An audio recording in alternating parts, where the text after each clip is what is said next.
नमस्कार दोस्तों, क्या आप जानते हैं कि भारत जैसे विशाल देश में 140 करोड़ लोगों के लिए हर दिन अनाज, दाल और भोजन की व्यवस्था किस पर निर्भर करती है? जी हाँ, किसानों पर और किसानों को मजबूत करने वाली सरकारी योजनाओं पर। आज के इस वीडियो में हम बात करेंगे भारत सरकार की एक बेहद महत्वपूर्ण योजना की, राष्ट्रीय खाद्य सुरक्षा मिशन।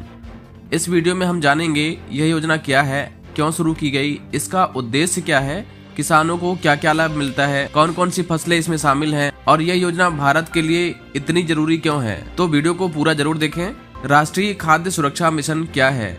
राष्ट्रीय खाद्य सुरक्षा मिशन भारत सरकार द्वारा की गई एक केंद्रीय प्रायोजित कृषि योजना है। इसकी शुरुआत वर्ष 2007-8 में की गई थी। इस योजना का मुख्य उद्देश्य है देश में मुख्य खाद्यान्न फसलों का उत्पादन बढ़ाना, किसानों की आय में वृद्धि करना, खेती को लाभकारी और टिकाऊ बनाना और देश की खाद्य सुरक्षा सुनिश्चित करना।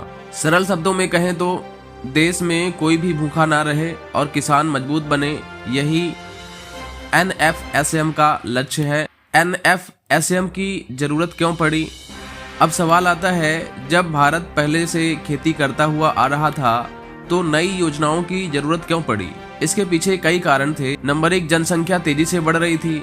भारत की आबादी लगातार बढ़ रही थी, लेकिन खेती की जमीन उतनी ही थी। दूसरा, उत्पादन की रफ्तार धीमी थी। चावल और गेहूं का उत्पादन जनसंख्या की तुलना में धीमी गति से बढ़ रहा था। और तीसरा, दालों की भारी कमी। भारत दालों के मामले में आयात पर निर्भर हो गया था। किसानों की आय कम थी, खेती की लागत बढ़ रही थी, लेकिन किसानों की कमाई नहीं। इन्हीं सभी समस्याओं को ध्यान में रखकर सरकार ने राष्ट्रीय खाद्य सुरक्षा मिशन की शुरुआत की। NFSM के मुख्य उद्देश्य, इस योजना के उद्देश्य बहुत स्पष्ट और व्यवहारिक हैं। नंबर 1, खाद्यान्न उत्पादन में वृद्धि। चावल, गेहूं, दालें और मोटे अनाज का उत्पादन बढ़ाना। दूसरा, उत्पादकता बढ़ाना, कम जमीन में ज्यादा और बेहतर फसल। नंबर 3, मिट्टी की सेहत सुधारना, मृदा स्वास्थ्य कार्ड, संतुलित उर्वरक उपयोग, लागत कम करना, उन्नत बीज और तकनीक से खर्च घटाना। नंबर 5, किसानों की आय बढ़ाना, बेहतर उत्पादन, बेहतर आमदनी। NFSM के अंतर्गत शामिल फसलें। तो राष्ट्रीय खाद्य सुरक्षा मिशन अलग अलग फसलों के लिए अलग अलग घटकों में काम करता है, जैसे चावल, धान की उच्च उत्पादक किस्में, SRI तकनीक, लाइन ट्रांसप्लांटिंग।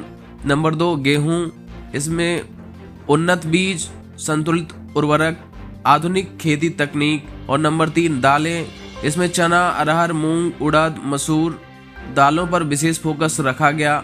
नंबर 4, मोटे अनाज, जैसे बाजरा, ज्वार, मक्का, रागी, आज इन्हें श्री अन्न भी कहा जाता है। फिर नंबर 5 में तिलहन है, सरसों, सोयाबीन, मूंगफली। अब बात करें किसानों को NFSM में क्या क्या सहायता मिलती है, तो अब सबसे जरूरी सवाल है, किसानों को इसमें मिलता क्या है? उन्नत बीजों का अनुदान, प्रमाणित बीज, हाई यील्ड वैरायटी, कम कीमत पर उपलब्ध। नंबर 2, कृषि यंत्रों पर subsidy, seed drill, power weeder, spray machine, thresher.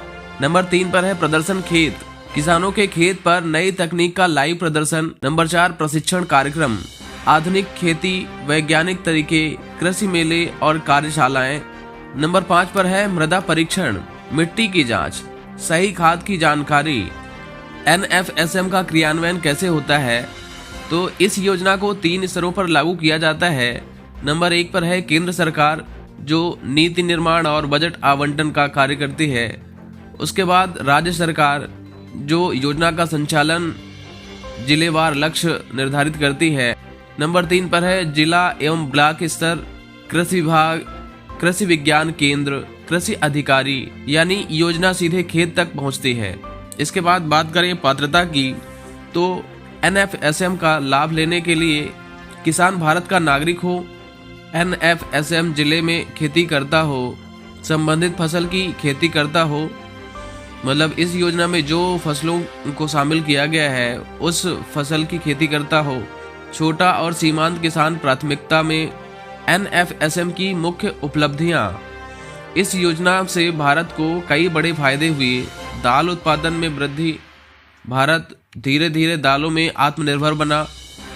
खाद्यान्न भंडार मजबूत, चावल और गेहूं का बफर स्टॉक बढ़ा, आधुनिक खेती को बढ़ावा मिला, परंपरागत खेती से वैज्ञानिक खेती की ओर बदलाव, किसानों की आय में सुधार, लागत घटी, उत्पादन बढ़ा। भारत के लिए NFSM क्यों जरूरी है? क्योंकि भोजन राष्ट्रीय सुरक्षा से जुड़ा है, किसान देश की रीढ़ है, खेती आत्मनिर्भर भारत की नींव है। NFSM केवल एक योजना नहीं बल्कि भारत की खाद्य सुरक्षा की ढाल है। अगर भारत को भूख मुक्त बनाना है, किसानों को सशक्त करना है और खेती को भविष्य के लिए सुरक्षित करना है तो राष्ट्रीय खाद्य सुरक्षा मिशन एक अत्यंत आवश्यक योजना है। धन्यवाद।